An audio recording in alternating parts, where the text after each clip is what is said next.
Thanks for coming. So airline travel in America is a nightmare. I do it every week. I feel like if I get to where I'm going on time, I've won the lottery. And this is in despite of the best efforts of air crews and ground crews. They're doing the best they can. What's caused this? Well, in the next 4 years, I guess, 14,000 pilots are going to be taken out of the cockpit because he turned 65. So my legislation is trying to allow people to fly if they meet the medical qualifications until they're 67. Many countries do this. America does not. It's time for America to adjust its age when it comes to allowing qualified people to be in the cockpit. The last time we adjusted the age was in 2007. We went from 60 to 65. The same people fighting that change are fighting this change. The sky did not fall by adjusting the age from 60 to 65, and it won't fall by going to 67. What will happen, it was give an opportunity to thousands of pilots, if they choose, to stay in the cockpit, which makes it better for all of us depending on air travel. So the pilots' unions are against this. I hope they will reconsider. Secretary of Transportation Buttigieg is against this. I hope he will reconsider. He was on television yesterday. He seems like a nice fellow. A lot of happy talk about how great things are in the transportation front in America. Mr. Secretary, you need to get out of Washington, go to an airport, and spend some time trying to get around the country. The system is broken, and it's getting worse by the day. In the next 2 years, 5,000 pilots will be aged out. Not because they're unsafe, just simply because they reach 65. My legislation would allow pilots to continue to fly if they meet the qualifications. We're not dumbing down anything.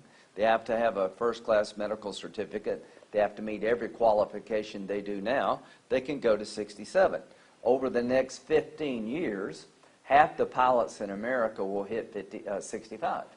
We have a crisis when it comes to airline travel. We have a pilot shortage, and those who say we don't, well, they're just full of it because they're misleading the public. It's clear to me that in the next 15 years, if we don't change our system somehow, we've got to get more people in the queue to be pilots. We also have to adjust our age in a reasonable, rational way to keep people in the cockpit. Again, other countries do this. Other countries allow people to fly to 67 and beyond, and I am confident that this is a bipartisan issue. We live in a world where we're fighting each other all the time about everything. What I've tried to do is engage in the fights in Washington without losing my mind and staying focused on the things that matter to people. $4 a gallon gas matters. I just put a little over 14 gallons in my car, and it costs $61. So the transportation sector in this country is in a state of disarray. But nothing's worse, in my view, than the airline crisis we have today. It's not a safety issue, it's a capability issue. We just don't have enough pilots over time to keep the skies working the way they should. This is an economic issue. How many people have had their flights canceled or delayed? That's money away from business, and it's time away from vacations. People plan all years sometimes to go on the dream vacation only to find you can't get where you're going, and if you get there, maybe you can't get back. So here's what I'm confident of. If Congress rallied around this legislation to increase the age you can safely fly from 65 to 67, it would help us a lot.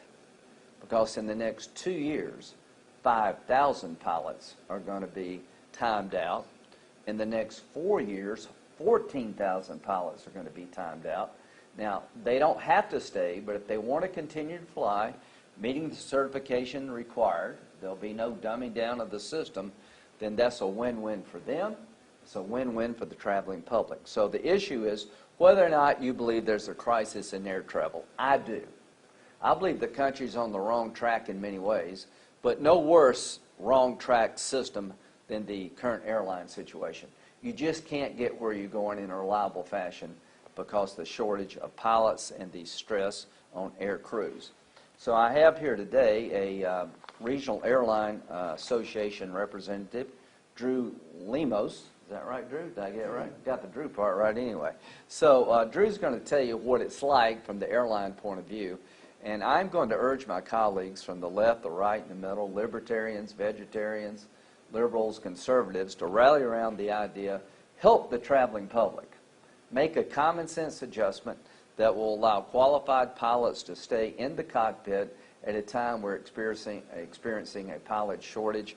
Again, other countries like Canada, Australia, Japan, they have systems similar to what I'm proposing. I think we can do this. Safety will not be compromised, but the traveling public would greatly benefit from allowing an age adjustment from 65 to 67 to keep the airline industry supplied with qualified pilots. So with that, I'll turn it over to Drew. Good morning. Thank you so much, Senator. My name is Drew Lemos with the Regional Airline Association. RAA and our 17 airline members are incredibly appreciative and grateful to Senator Grant for introducing the Let Experienced Pilots Fly Act. This legislation is critical to help address the pilot shortage and prevent air service loss in communities across the country, including here in South Carolina. Regional airlines are the exclusive source of passenger air service for 2/3 of the nation's airports and represent 43% of departures within the system. Regional airlines, along with the communities we serve, especially small airports like Greenville, Spartanburg, are experiencing the negative impacts of the shortage the worst. For instance, despite passenger demand returning to 2019 levels, 71% of airports, or 315 airports, have lost flights since 2019. This includes 9 that have lost service completely. South Carolina, which has approximately 61% of its flights provided by regional airlines, is also feeling the impact. Greenville-Spartanburg is down 17%, Columbia 24%, and Florence is down 27%. Under this legislation, as the Senator said, approximately 5,000 pilots would have the opportunity to continue to fly over the next 2 years, and in turn, help keep communities connected to the air transportation system, help them stay connected. And as the yearly retirements increase, this number will grow, providing even more relief. So to put this number in perspective, there are approximately 500 fewer regional aircraft operating today at the end of 2019. This represents a loss of 1/4 of the regional fleet. 500 parked aircraft equates to a deficiency of approximately 5,000 pilots.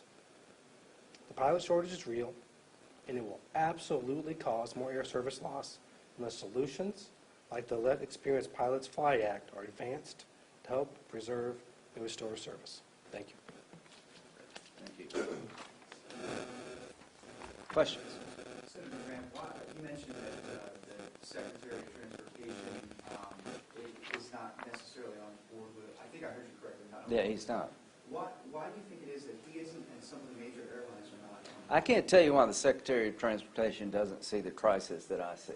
If you're a regional airport like Greenville, you're on the short end of the stick here. Airlines have to make decisions. So with fewer pilots, what routes get taken out? Well, they get taken out in smaller airports like Greenville and Spartanburg and Greenville, Spartanburg, Columbia, Charleston. And all I can say to the Secretary, what have I got wrong here? Am I wrong about the fact that 5,000 pilots are going to be timed out in the next 2 years? Am I wrong about 14,000 pilots are going to be timed out in the next 4 years? Am I wrong about half the pilots today are going to be timed out in the next 15 years? If I'm right, work with me to do something about it. Again, he seems like a fine fellow. I work with the administration on infrastructure, bipartisan infrastructure package. To those who say that this pilot shortage is not real, you're in denial or you're misleading the public. And let me tell you, the folks in Greenville, we're suffering because of this. It's airports like Greenville, Spartanburg that take the brunt of it, because when you have less pilots, you got to pick what routes to fly, and regional airports like Greenville and throughout other smaller communities suffer the most. So the bottom line is, I'm urging the Secretary of Transportation not to be captivated and captured by union politics. Now, the same people who opposed going from 60 to 65 finally gave in when they started talking to their members are opposing this. The same arguments made in 2007 are being made today. The problem is what would have happened to the airline industry if we had not adjusted from 60 to 65? Where would we be today? We'd be in a world of hurt. Where are we going to be tomorrow and beyond? In a terrible spot unless we adjust yet again. So again, Canada, Australia, Japan, westernized countries allow pilots safely to stay in the cockpit to 67. So again, in 2007, it was 60. We went to 65. If we had not gone to 65, I don't know if you could have a successful airline industry in the United States because of a pilot shortage. So as we look down the road, it gets worse. And to Secretary Buttigieg and to my Democratic colleagues, let's prove to the American people we see the world as it is, the real world, not the Washington world, the world where you're lucky if you can make your connecting flight, the world where you sit in airports for hours, the world where you go in the morning and you're lucky to leave the same day. Again, those in the system are doing the best they can. They need help. So I am urging the Biden administration to embrace real-world solutions that will make a difference. Let's drop the special interest politics, put the traveling public interest ahead of special interest groups, and let's come up with a change to the system that will allow qualified pilots to continue to sit behind the cockpit to make air travel in America safe, efficient, and reliable. Without this change, it's only going to get worse.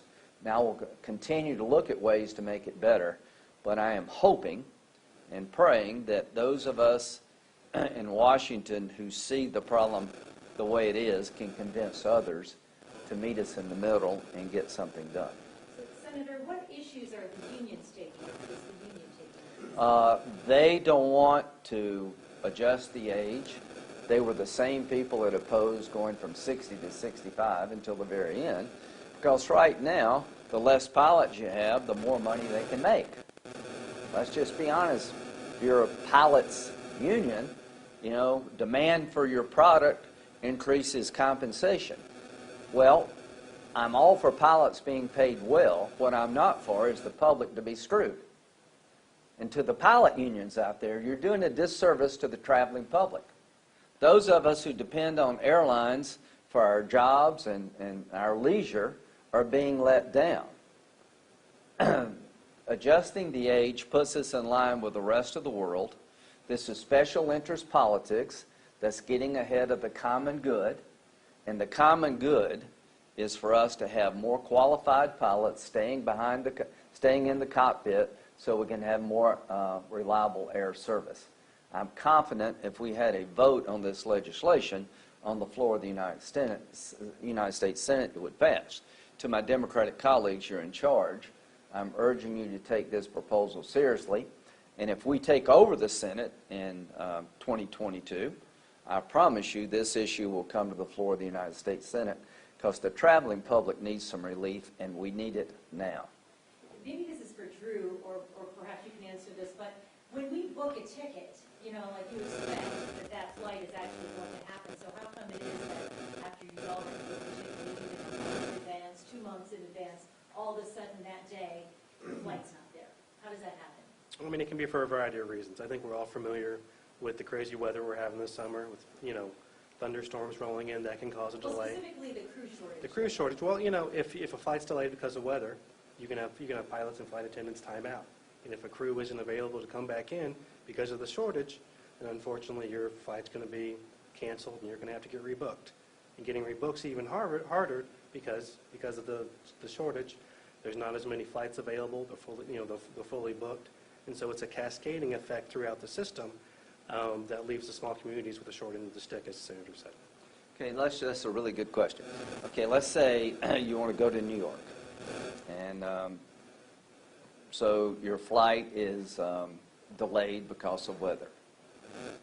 And nobody's fault, just Mother Nature, right? Well, there's limits on how long an air crew can be available for service. That makes sense to me. So when when that air crew times out, if you don't have a pool to draw upon, it's over. So what happens is when there's a disruption in service because of mechanical problems or weather problems, the pool of people that can be drawn upon to fill that flight is going down by the day. And if you live in Greenville, South Carolina, or you're serviced by Greenville-Spartanburg Airport, like I am, I live in Seneca, but I fly out of Greenville, we're going to be the ones that lose the most the quickest. Because when they have to make these flight triage decisions, they're going to pick routes in the small areas to cut out first. I go to Washington twice a week. I wind up driving to Charleston more than to Charlotte than I've ever driven to Charlotte because just the service is not what it used to be. The number of routes are down in Greenville-Spartanburg. They're down throughout South Carolina, and it's driven by the fact you don't have a large enough pool of pilots and trained crew members to fill the system when there's a breach in the system, either due to weather or mechanical failure. And what I'm trying to tell people, this problem is bad today. It's going to be a nightmare in the coming 2 years. By 2026, 14,000 pilots are going to be kicked out of the cockpit for no good reason, in my view. You know, I'm 67. I don't think I'm going to take up flying, but I'm in pretty good shape. You know, Social Security is going to be adjusted. You can't get your Social Security until you're 67. Canada, Australia, Japan, other countries have a system similar to what I'm doing. I wouldn't do this if I thought it would compromise safety. And you know why I'm doing this? I'm fed up as an air traveler. What got me going was in one day I had 5 or 6 flights, I can't remember, canceled. And when I finally got on the airplane, you know, being on TV, people come up to me, and it was a pilot who was coming to 65. And he said he'd like to continue to fly, but he's going to be timed out. And he brought it to me, brought the issue to me, saying that a lot of people are in his same shoes. But in 15 years, now just think about it. Now, it sounds forever, but it's not. In 15 years, half the people flying today are going to be timed out. So we need to change, and we need to change now. Are you doing anything to address the lack of pilots coming into the pool on the other Okay, so I just talked to Drew about that. So it used to be you could be 250 hours would get you into the first officer seat. You needed 1,500 hours, I think, to be a captain. Is that right?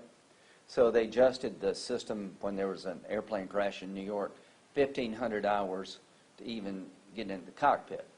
What I want to do is have a training regime that's safe and reliable.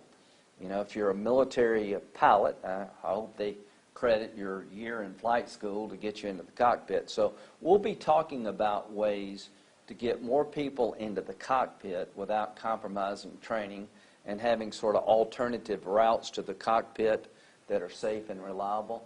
I think that's something we need to do down the road, because in 15 years, half the people are going to be timed out. If you went to 67, that would save, I think, a good bit, but you'd still have a problem. So what I want to do is, in the near term here, if you believe, like I do, that airline travel in America is just a miserable experience, no fault of those who are in the business, help me, help you. All right. This is something that can't happen overnight. What do you think should be done in the short term to help those folks who are affected by cancellations and delays? There's absolutely, I have no magic wand. If I had a magic wand, I would use it. You have people traveling to funerals. I've had, in the last month, I've been parked waiting on the next plane, and people will come up and tell you. I mean, it's people going to funerals, grandparents trying to go see grandchildren graduate school. I mean, this is real. And I don't have a magic wand, but I do have a solution that will get us into a better situation. And what I need, quite frankly, is the public to help me. You know, if you're traveling and you got loved ones that depend on travel, help me. Because we got to wake Washington up. Washington is head in the sand when it comes to this problem. The Secretary of Transportation was on TV yesterday, bragging about a system that I don't think exists. You know, $4 a gallon gas is nothing to brag about, and airline travel in America is just unreliable and, quite frankly, can be miserable. So I'm urging the Secretary of Transportation to work with me to make sure that we have as many qualified pilots safely in the cockpit to continue safe and reliable air travel in America, because I'm telling you this, the system is broken today and it's only going to get worse over time. This will be the first corrective action since 2007. Senator, on another note, are you expecting to testify in Georgia soon? Well, you know, I read I was going to be subpoenaed. I've yet to be subpoenaed. I will go to Georgia if I ever get a subpoena. If I have to go serve myself, I guess.